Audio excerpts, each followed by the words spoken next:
50세가 넘어서 자식에게 비밀로 해야 하는 비밀 4가지가 있다. 중년과 노년층은 자신의 비밀을 지킬 줄 알아야 합니다. 그들이 입을 다물고 있으면 삶은 더욱 평화롭고 쉬워질 것입니다.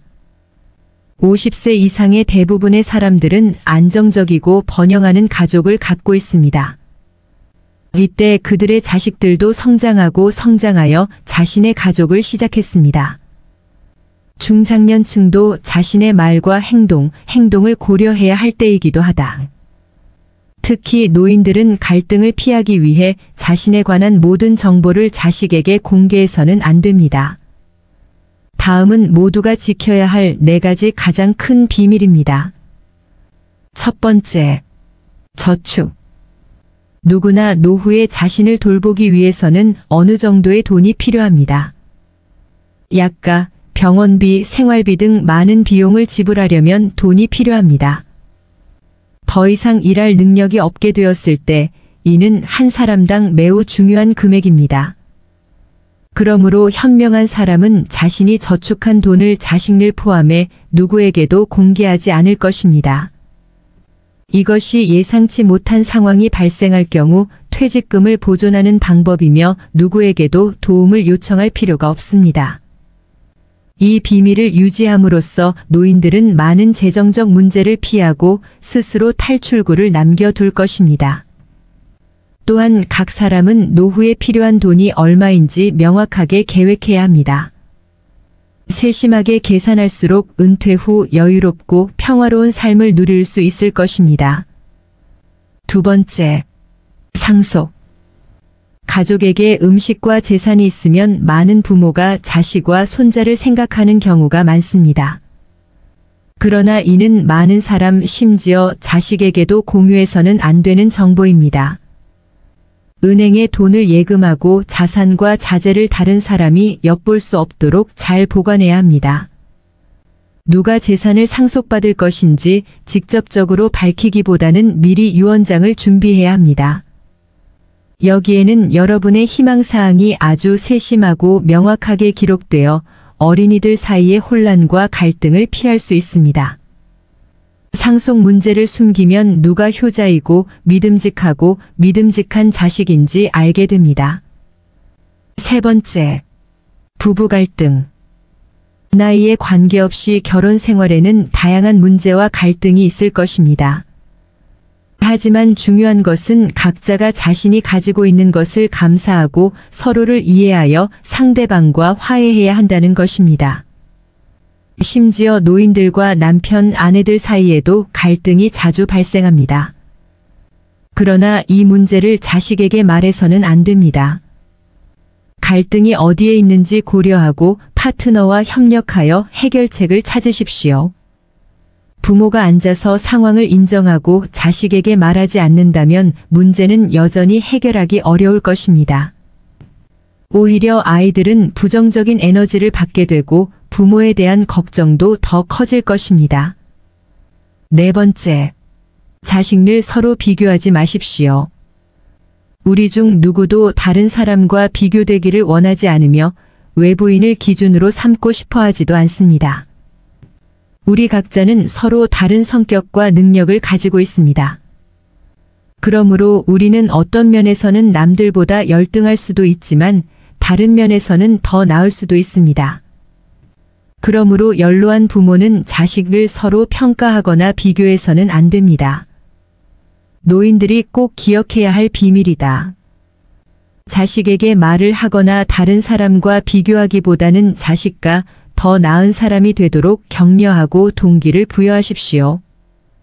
우리 부모님들은 자식들에게 사업자금이다, 결혼자금이다, 이렇게 다 해주는 것을 당연하게 생각하고 계신가요? 그렇게 금전적으로 다니며 쓸개며 다 주었을 때 자식들이 우리 부모님들께 더 잘하던가요? 그저 사랑으로 밀어주고 끌어주면 되는 줄 알고 해온 것들이 생각과는 다르게 어리석고 무지한 것이 될 수도 있습니다. 이렇게 다 퍼주고 자식에게 기대감을 갖는다면 나중에 자신만 큰 상처를 받을 수도 있습니다. 빨리 배신하는 자와 늦게 배신하는 자가 있을 뿐 사람은 무조건 배신한다는 말이 있습니다. 자식도 그 예외가 아닙니다. 자식을 지원해 주는 것은 당연한 것이 아닙니다. 이 모든 것을 당연하다고 여겼다면 지금 당장 그 생각들을 버리셔야 합니다. 자식에게 금전적으로 지원해 주지 마세요. 아니 평소부터 애초에 돈이 없다고 말하시는 편이 났습니다. 철저하게 자신의 재산을 숨기세요. 이왕이면 자식이 어릴 때부터 숨기는 것이 좋습니다. 이미 말을 했다면 이건 내 노후 자금이니 넘볼 생각하지 말라고 솔직하게 얘기하세요. 어릴 때부터 아들아 너는 이 집을 물려줄게, 딸아 너는 내가 가진 주식을 물려줄게 와 같은 구두 약속도 절대 하지 말아야 합니다. 그러면 자식들은 그 말을 철석같이 믿고 열심히 살지 않다가 나중에 부모가 말을 바꾸기라도 한다면 부모를 원망하게 될 수도 있습니다. 재산을 알려주면 어쩔 수 없이 아무리 효자 효녀여도 그 돈을 의식하지 않을 수 없게 됩니다. 마치 그 돈이 이미 자기 거인 듯 뭔가 돈이 필요한 일이 있을 때 부모가 지원을 안 해주면 부모에게 서운하게 되는 것입니다. 모르는 게 약이라는 말이 있듯이 차라리 모르게 해야 합니다. 부모는 이미 자식이 자신의 재산이 얼마인지 알고 있는 이상 자식이 무언가를 하겠다고 했을 때 금전적인 지원을 안 해주기가 힘든 상황이 생길 수 있습니다. 행여 자식이 서운해할까 또 돈을 지원해주고 이런 악순환에 빠지다가 결국 자식에게 내 노후자금까지 갖다 바치는 상황에 놓이게 되는 것입니다. 이렇게 부모가 이것저것 해주다 보면 절대 한 번으로 안 끝나고 계속되게 됩니다. 또한 그렇게 어려서부터 받는 것에만 익숙해진 자녀들은 부모에게 계속 받으며 살려고 할 것입니다. 부모에게 손 벌리는 것이 가장 쉽고 편하니까요. 이렇게 다 퍼주면 어떤 결과를 초래할 수 있는지 어느 할머니의 사연 하나를 소개해 드리겠습니다. 충북에 사는 어느 할머니는 젊은 시절 소위 말하는 엘리트 여성으로 불렸습니다. 일본어 실력이 좋아. 결혼 전에는 통역가를 했고 젊은 나이에 요리사인 연상 남편을 만나 결혼한 뒤 회사에 다니며 맞벌이를 했습니다. 해외여행이 흔치 않았던 80년대 일본 대만 여행도 하고 다녔습니다. 그렇게 맞벌이를 통해 남편과 모은 돈으로 마당이 딸린 2층 단독주택도 마련했습니다. 할머니 집의 장식장에는 기념품이랑 양주들이 가득했을 정도로 전형적인 중산층이었습니다. 그러나 현재의 할머니 부부는 부부 기초연금에 남편이 여태껏 경비원으로 일하며 버는 40만 원으로 생활을 이어나갈 정도로 궁핍한 생활을 하고 있습니다. 갑자기 이렇게 된 이유는 무엇이었을까요? 큰 인생의 고난 없이 살아온 할머니 부부의 살림이 점점 이렇게 변한 이유는 다른 게 아니라 자식 뒷바라지 때문이었습니다. 이남이녀로 총 4명의 자식을 키우며 결혼 자금이다 신혼집이다 마련해주며 아낌없이 지원해 주었습니다. 이후에도 자녀들의 사업자금 이사 자금에 심지어 결혼한 뒤에도 4자녀에게 1억 원씩 골고루 나눠졌습니다. 자녀들은 부모님이 부자라는 사실을 알고 있었기에 물려받을 것에 대한 기대가 있었고 이 할머니는 자식들의 기대에 만족시켜주기 위해 다 퍼주었을 것입니다. 그렇게 있는 돈 없는 돈 퍼주던 할머니는 예전에 마련했던 단독주택을 팔아 전셋집으로 이사를 했고 점점 집의 크기를 줄여 지금은 10여 평의 작은 집으로 이사해 여전히 힘든 삶을 살고 계십니다. 이 이야기를 듣고 어떤 생각이 드시나요? 그래도 나는 내 자식들 잘 먹고 잘 사는 게 중요하다고 생각하시는 분들도 있을 것입니다. 그렇다고 자기 자신을 이렇게까지 힘들게 만들면서 자식들의 행복만 챙기는 것이 과연 옳은 방식일까요? 또한 이렇게 했을 때 과연 자식들은 그것에 감사함을 느끼고 부모들을 잘 보살펴 줄까요? 자식들은 지원받을 때만 고마워하고 시간이 지날수록 받은 것에 둔해져 점점 평소하던 대로 행동할 것입니다.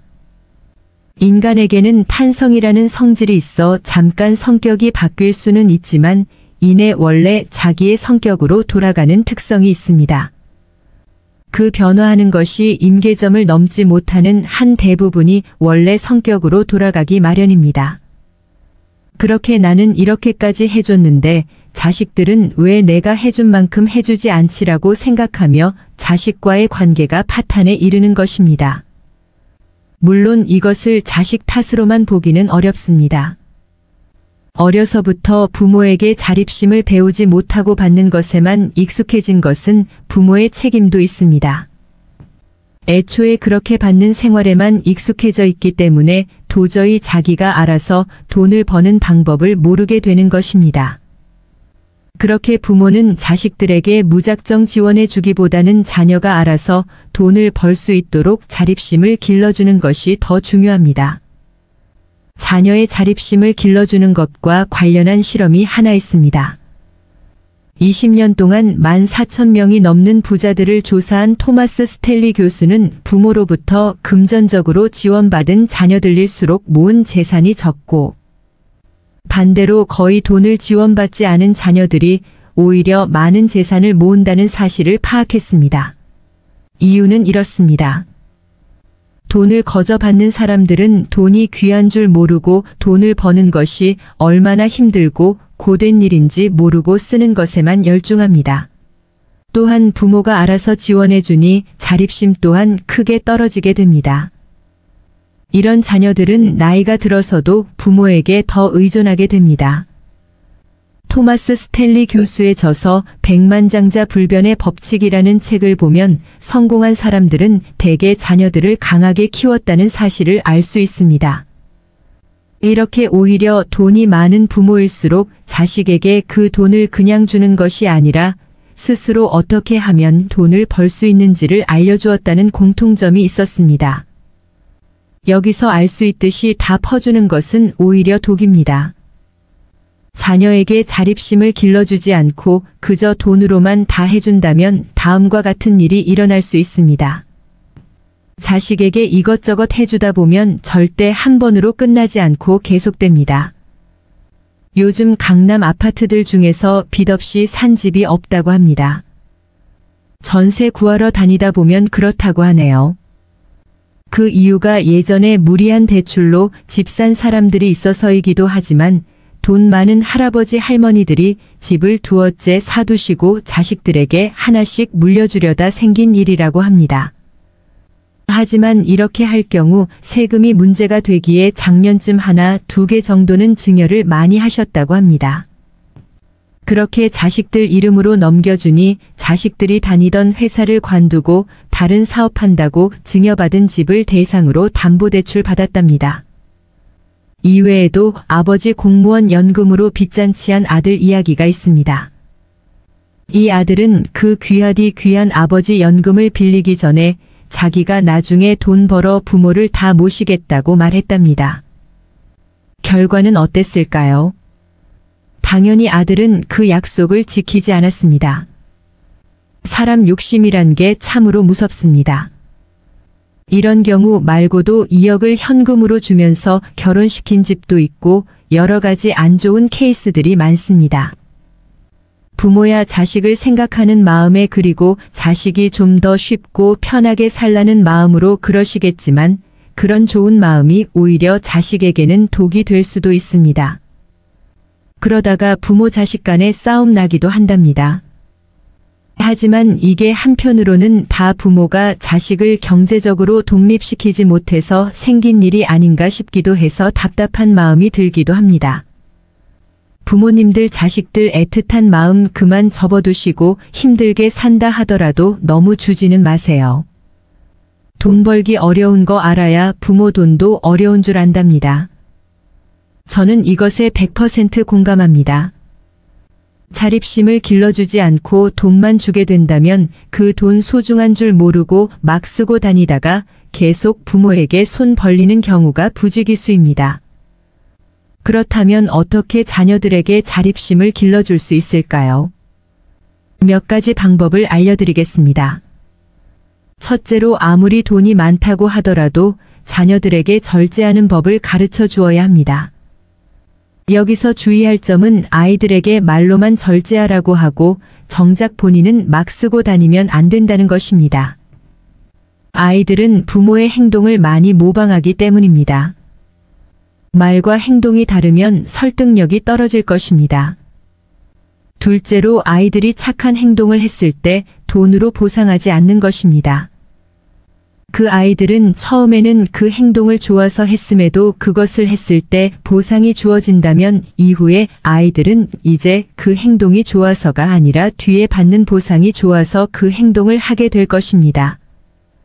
그러니 그 행동 자체에 대한 격려와 칭찬을 해주는 것이 좋습니다. 셋째로 부모가 부자라는 사실을 알아차리지 못하게 하는 것입니다. 아무리 착한 자녀들이라도 부모가 부자라는 사실을 알게 되면 그것을 믿고 내가 열심히 살아야겠다는 마음이 들지 않을 수도 있습니다. 그렇기에 부자라는 사실을 철저하게 숨겨야 합니다. 앞서도 얘기했듯 자립심을 길러주는 것이 중요합니다.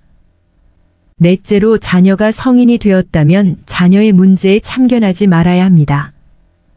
자녀가 부모의 뜻과는 다른 길을 가고자 할 때 이에 동의하지 못하는 부모들은 왜 자기 말을 안 듣냐며 자기 생각을 자녀들에게 강조합니다. 이런 부모들은 기본적으로 자녀 양육에 대해서 사랑이나 애정, 희생이나 헌신이 아니라 도리어 투자의 관점이 반영되어 있는 것입니다. 자녀로부터 보상을 얻기 위한 심리가 내포되어 있기 때문에 이런 행동을 하는 것입니다. 물론 때로는 부모의 판단이 자녀의 판단보다 더 정확한 경우도 분명 있기에 부모의 반대를 경청할 필요도 있지만 한편으로 때로는 자녀의 판단이 부모의 판단보다 더 정확한 경우도 있습니다. 그런데 그 반대한다는 이유가 내가 그 선택을 하면 인생이 망할 테니 부모로서 내 자식의 인생이 망하는 꼴을 두고 볼 수는 없다는 합리적인 이유가 아니란 그동안 내가 너 키우면서 들인 돈과 시간 전부 도로 내뱉어라 라면이는 비판의 여지가 분명히 있습니다. 게다가 자녀를 독립된 인격체가 아니라 자기 명예 관리를 위한 장기판의 졸개 정도로만 여기는 정도라면 상황이 심각해집니다. 시청해 주셔서 감사드립니다. 여러분들의 마음 평안하고 행복한 삶을 늘 응원합니다.